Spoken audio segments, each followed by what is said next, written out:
I'm Sue Stockdale, your host for the Access to Inspiration podcast. Our aim is to provide you with inspiration through conversation.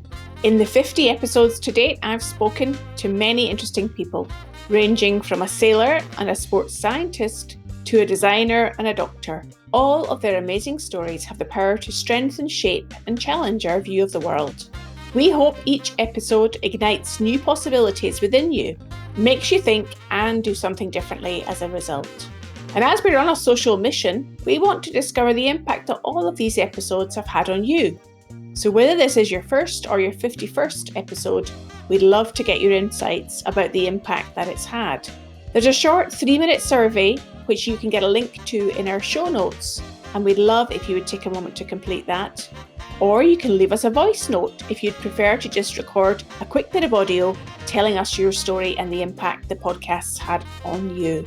Now, I know that many of you like to find out how we discovered our guests for each episode.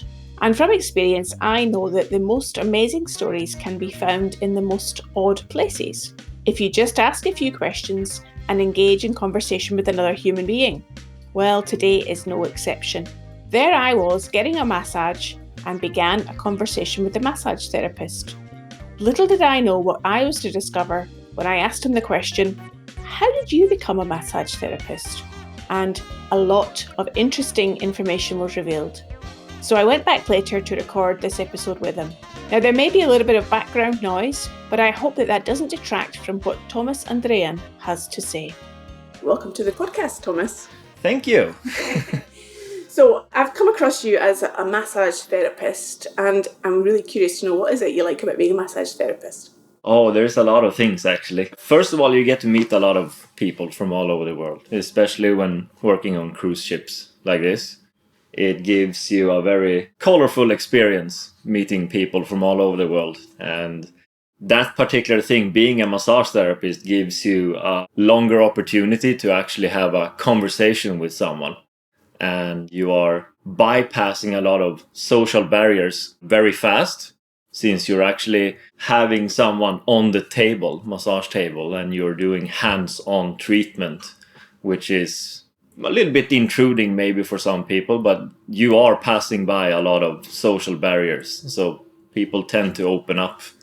You get this very close, fast relationship with the person you have on the table. So conversations go from anywhere to everywhere very quickly, which is amazing because it does color your mind with a lot of perspective on things. So not only are you helping those that you're treating, they're helping you in a way, they're giving you information. Absolutely, absolutely. Sometimes you can have a massage for 50 minutes and your mind is completely blown when you exit the room because you've taken part of someone else's life experience in such a way that you wouldn't get anywhere else. Like you don't bump into someone on the street and have a 50-minute conversation. It's just magic in that sense. So it sounds like it's really impactful for you. You really enjoy it. And I know that your journey to get to become a massage therapist is a really interesting one. And maybe if I can just almost take you back to when you were a young child. I understand you were brought up in Sweden. Yes, that's very true. Tell me about, what was that like? What was it like being a child? In Sweden, I think it's very balanced. You don't have a lot of risks, actually, except the risks you create yourself. We don't have any natural disasters. We don't have any tectonic plates or volcanoes or stuff like this. No hurricane seasons. We don't have a lot of dangerous animals. So you can kind of remove all that proper dangerous stuff out of the equation. Yeah, Sweden is Sweden. It's a good place to grow up. And when you were young, was massage therapy something that you had heard about or seen? What were you thinking as a young Thomas? What did you want to be when you grew up? I had no idea. I realize now in later years that I actually allow life to take me wherever. I had no idea what massage therapy was, pretty much up until I was in the 20s. So there was no idea whatsoever to become a massage therapist. And when you were then at school, and then people often ask a person to turn their attention to what their career will be, what were you either encouraged to do or what took your interest? I was more into electronics and technology. My big brother, who's 12 years older than me, he also picked up the interest for computers. And with him guiding the way, the interest just really grew bigger and bigger. So when I finished compulsory school and you apply for upper secondary school, there was this completely brand new school, an IT gymnasium as they call it, where all the students would get laptops and you would start introducing computers for real in young people's lives to develop their sense of interest for it. But at that time I had already assembled and built computers for a couple of years with my bigger brother, so I was already good at it. So it was through a summer job as a computer technician at a store in the middle of Stockholm. Continued working in the store after the summer holidays. So I actually skipped out on upper secondary school. I applied for the school and I got in, but I did a white little lie. So I made sure that I could stay on the job instead. I also did tell my employer that I didn't receive any spots. So I would kind of play a little risky game over there to see if they would offer me employment or not. Luckily they did. So by the end of that year, they did offer me employment instead. So obviously I said yes to that and dropped out of school. Continued working with computers. And therefore, one's imagining you're on a certain career track with computers and technology. How did you get from there into becoming a massage therapist? Oh, that's a big leap. Well, I worked with computers for 10 years. About at the age of 23, my interest for computers kind of died out a little bit. Mainly because there was a bad leader at that current company I was working for. Kind of dissipated my flame, and then the interest just died out. I felt that there was not too much more to explore. Well, in the IT world, it is so big, you will never learn everything because there are so many different ways to specialize. But I had enough with working with machines and computers. I wanted more interaction. So I quit that job and I took the opportunity to go back and study the upper secondary school that I dropped out of. So now going back 10 years later with a different perspective on life, actually going back to studying was a great thing, because with different perspective and insights about life, studying became way more interesting than it was before. Like being a teenager, fully blown with hormones and all kinds of stuff in your mind, you're easily distracted by a lot of things. So coming back with a little bit more age actually made a huge impact. You would realize that studying is for you and no one else. And if you're interested, it's your way to go. And what were you studying? Well, since I dropped out of the gymnasium, I didn't do any of those subjects. So I kind of lined them up, all of them, and then just chewed my way through them one by one. Classical subjects. Swedish as a language. We have a system where we grade the courses A and B, where A would be the basic version and B would be more advanced. So I chewed my way through Swedish, English, biology, nature science, mathematics, religion, social studies, all these subjects, the basic versions and the advanced versions of them. 2 years instead of 3. And that gave me a lot of perspectives and insights about things.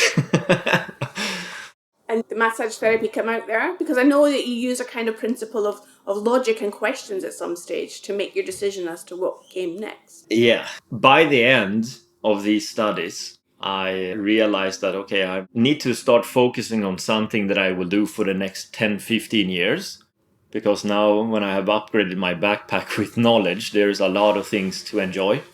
So I started thinking about this, and then with having my old computer technician trial and error way of thinking for troubleshooting and repairing computers, I did the same way I did with troubleshooting computers. I would line up all my school books on a big table, and I picked one of the books up and I tried to remember as much as I could without opening the book. And by doing so, I realized that there were certain books I would remember way more information from than others. So sorting all these books out, I ended up with nature science and biology and subjects like this. I would remember whole chapters, I would remember quotes and everything from these. Not so much from other books.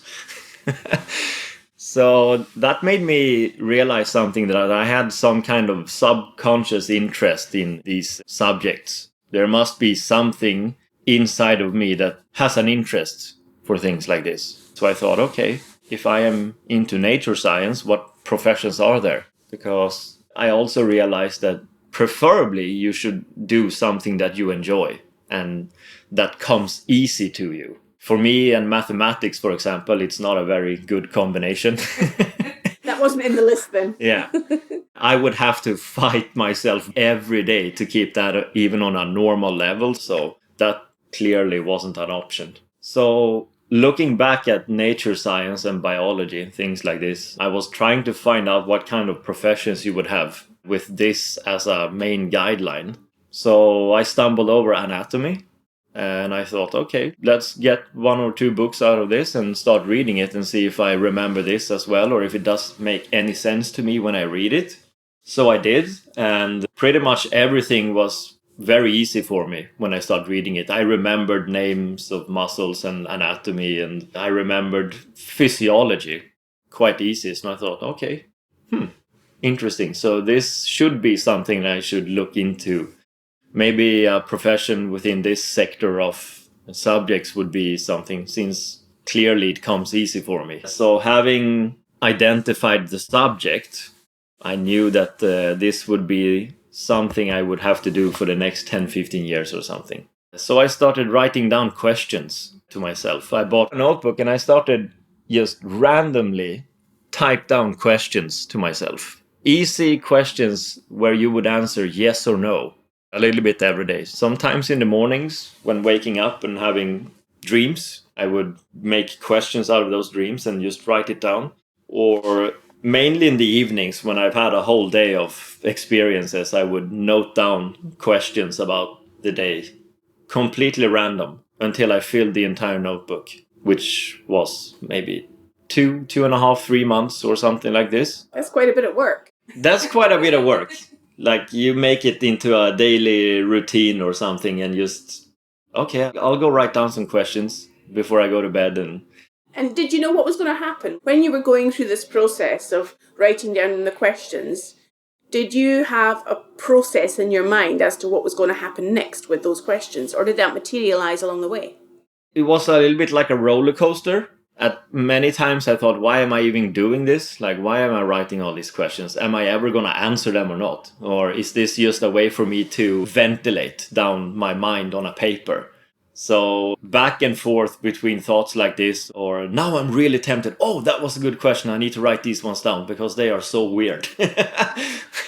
So it was a journey itself, just coming up with questions. There was a lot of questions that I had already written down, but it was a fun project to kind of free your mind and come up with questions that you would answer.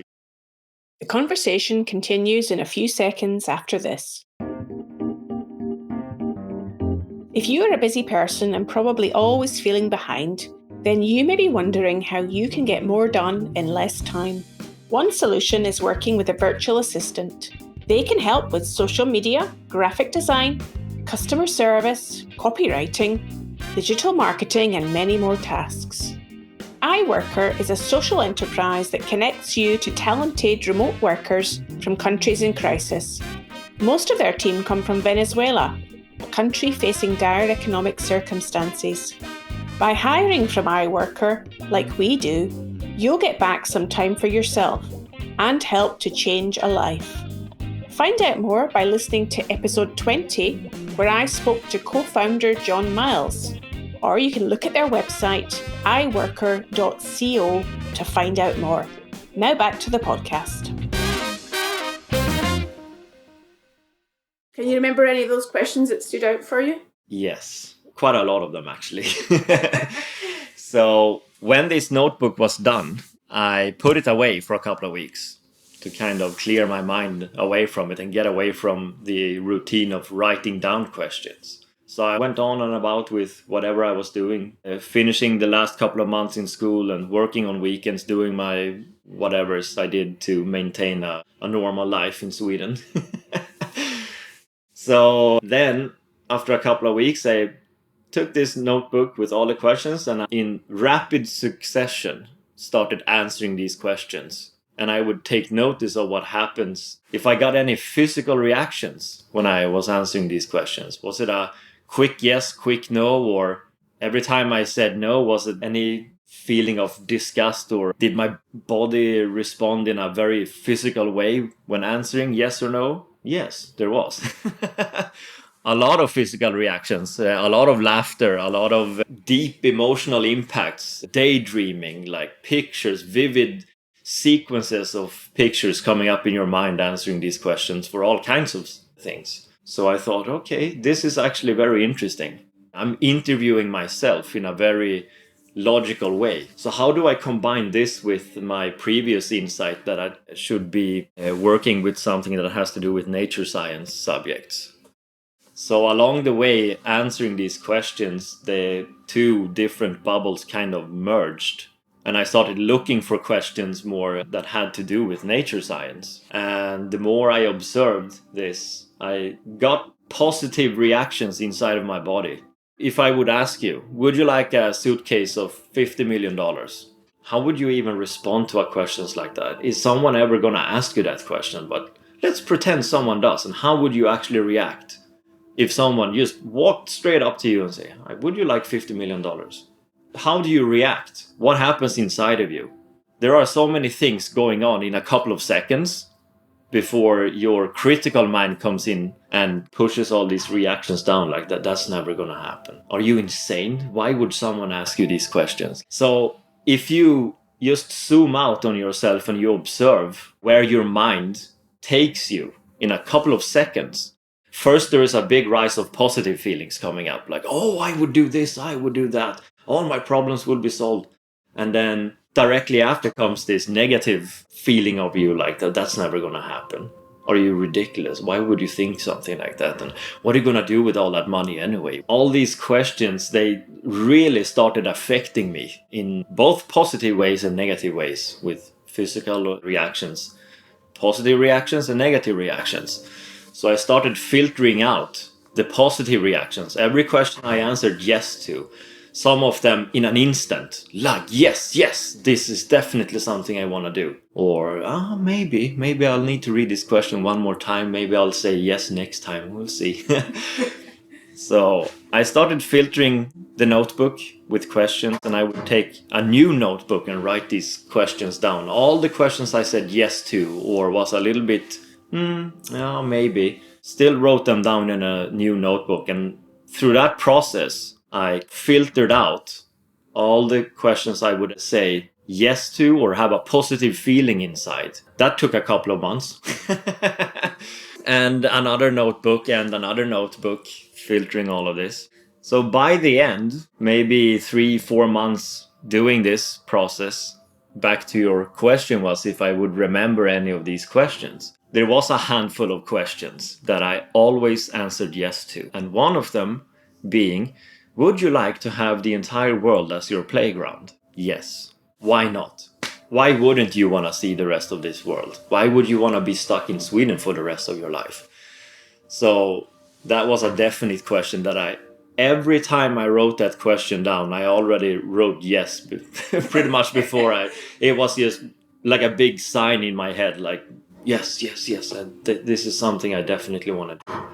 Another question was, would you like to be the tool for your trade? Yeah, why not? Why wouldn't I be the tool for my trade?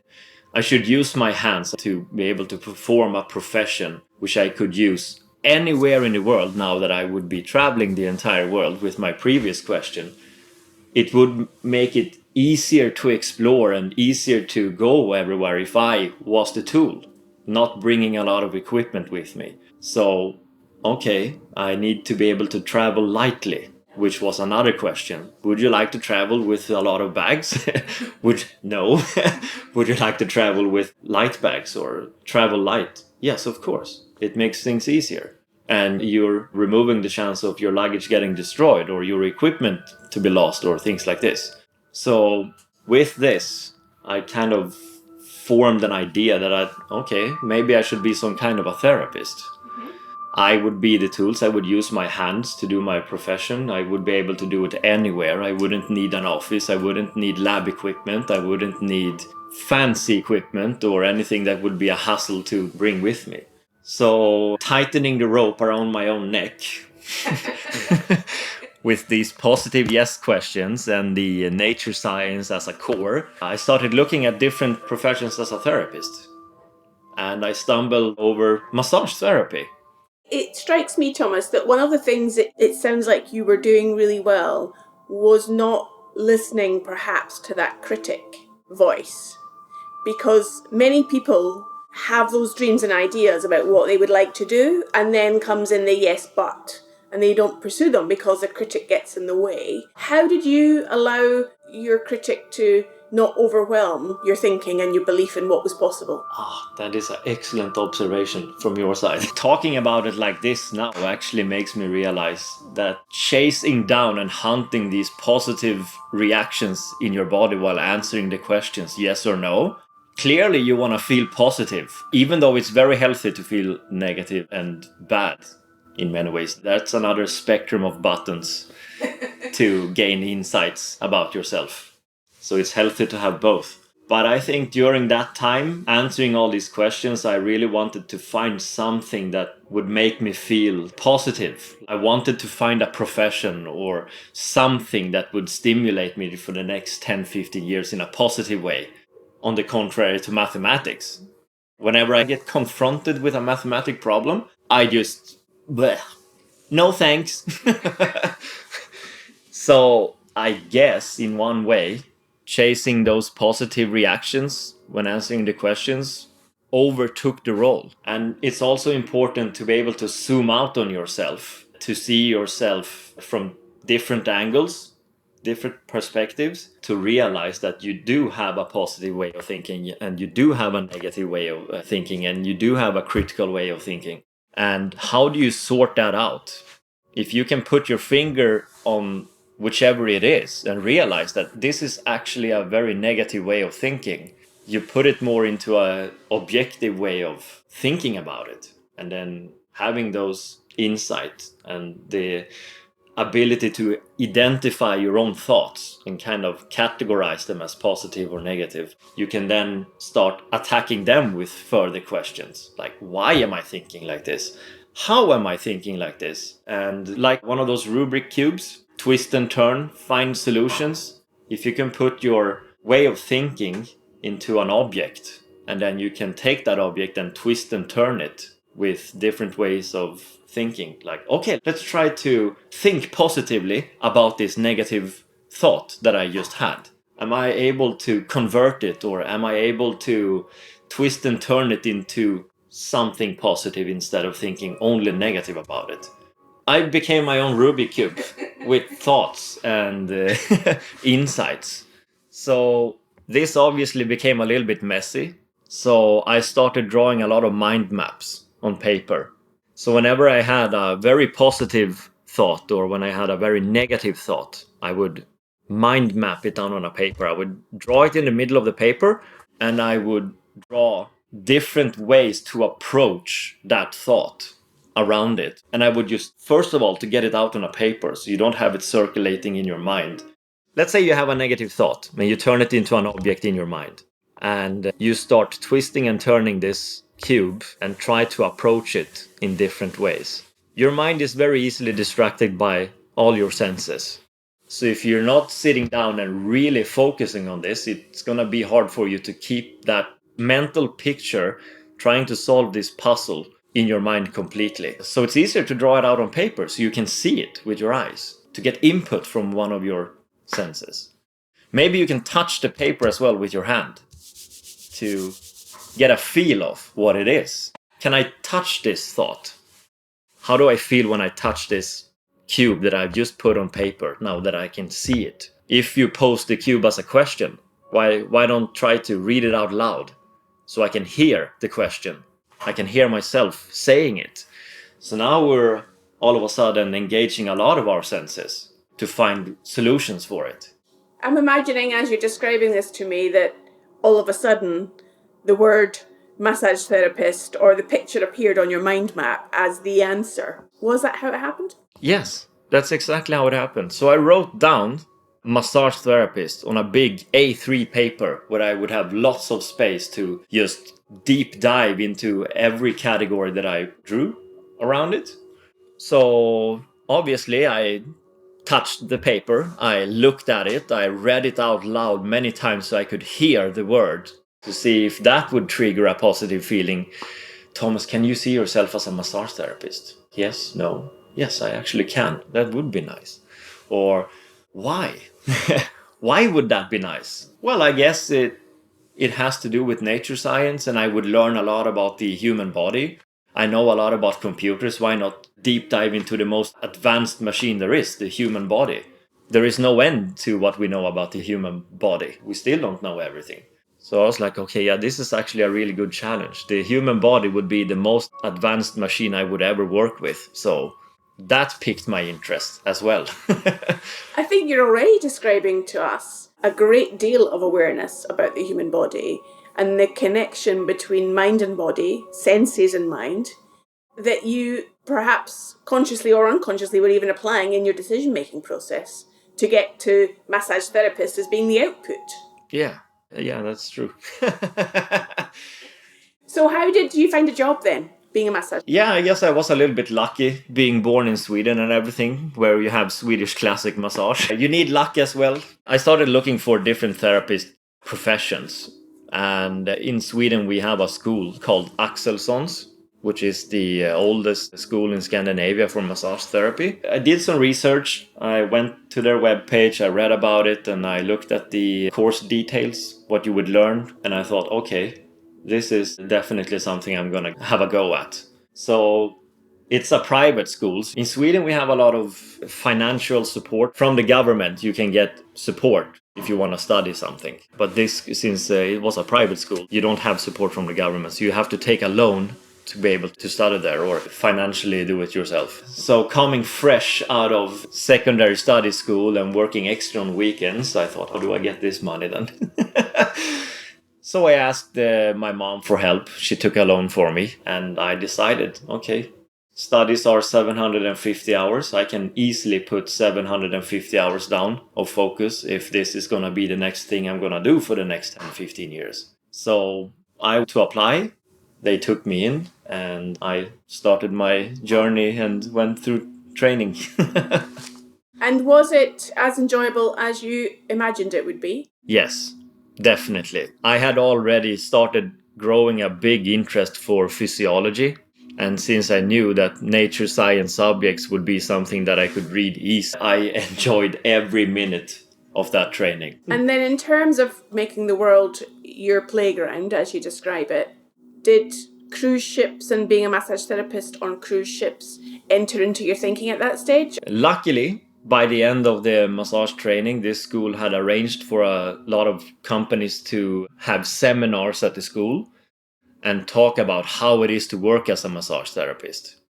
So we had companies talking about how it is to have your own clinic. We had companies talking about how it is to be employed by a big massage company and go from company to company. Sweden has a really good deal with this actually.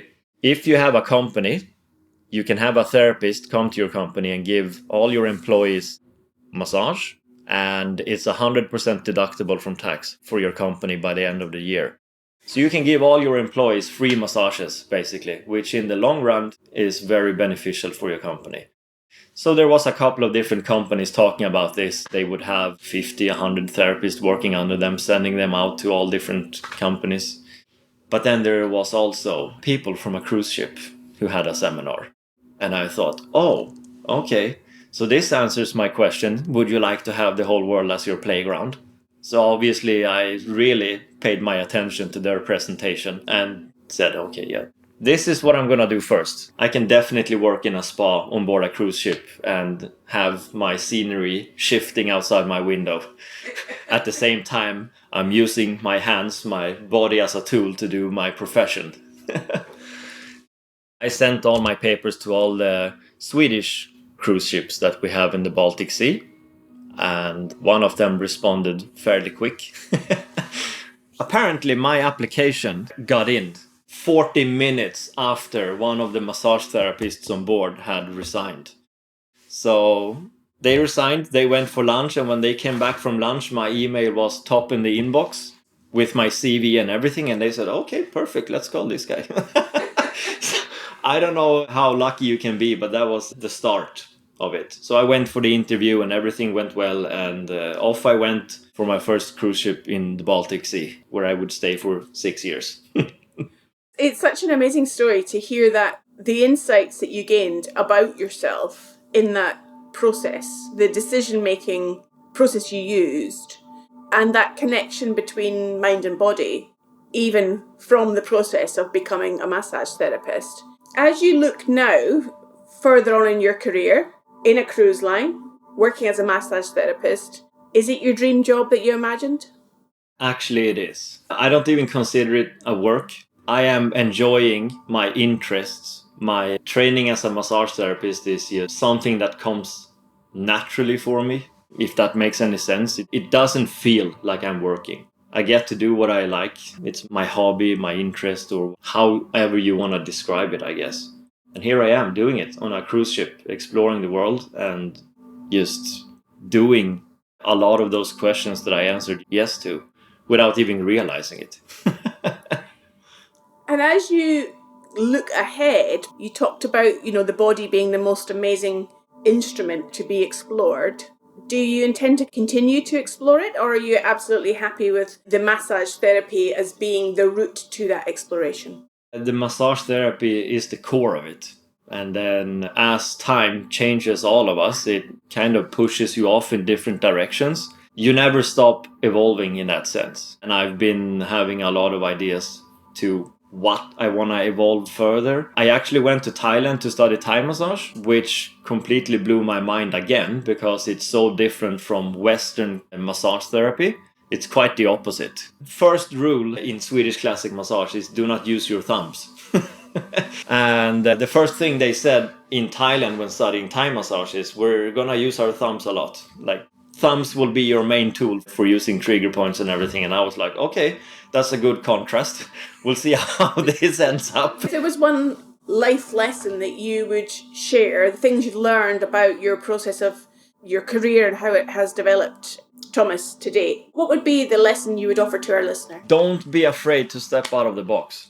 It will make you feel uncomfortable, but feeling uncomfortable is a very important step of evolving and pushing through further to whatever adventure that awaits you. Don't be afraid to step outside of the box. It really makes a difference. Well, I think you've really encapsulated the essence of our podcast series in your final words there, Thomas. It's been a real pleasure to speak to you today. Thank you so much for being our guest on the podcast. Thank you. You're very welcome. So didn't I tell you it would be amazing? I loved this process that Thomas went through to discover his dream job, and shows you what curiosity can bring you if you're open to following its path. You'll find a transcription of this and all our other episodes on our website. Just hop on over to accesstoinspiration.org. And why not look us up on social media too? We're on LinkedIn, Instagram, Facebook, and Twitter. And before I go, remember to take our short impact survey or leave us a voice note about the effect that this podcast has had on you. All the details and links are on the show notes. Next time, I'll be speaking to Jenna Howison, a diversity, equity and inclusion professional who also discovered her career path through curiosity by asking a question to the CEO of the company she was working in. I do hope that you can join us then.